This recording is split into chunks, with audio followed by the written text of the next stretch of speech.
Pinduoduo ilovasida 520 aksiyasi eng pastdagi bo'limga qarasangiz 3-qatorda turibdi. 520 belgisi tushirilgan.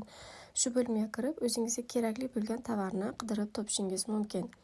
Yoki asosiy ekranga qaytib, 520 belgisi tushirilgan tovarlarni ham ko'rsangiz bo'ladi. Mana bu kupalnikni ko'ramiz. Hozirda skidkada 8.69 yuanga sotilyapti.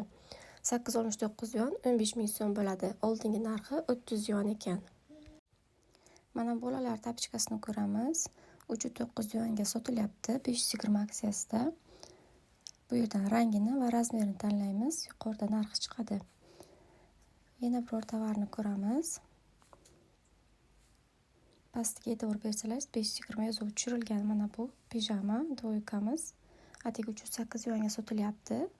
6800 so'mga mana shu dvoykani olishingiz mumkin ekan.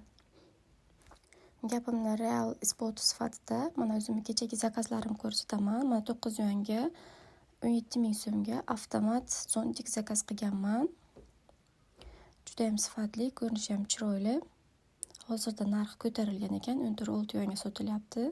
Avan kecha uni 17 ming so'mga sotib olganman. Mana tovarim уже skladga borgan. Yaqinda yetib keladi. Keyingi tovarlarim ko'raman. Mana bular, masalan, bolalar o'yinchoq atigi 0.94 yuan, telefon chiqolasi atigi 2 ming so'mga, mana bu bolalar butulkasi 5 ming so'm. Mana bu pijama esa 376 yuan, ya'ni 6 ming so'mga sotib olganman. Video foydali bo'lgan bo'lsa, like bosib, podpisatsiya bo'lishni unutmang.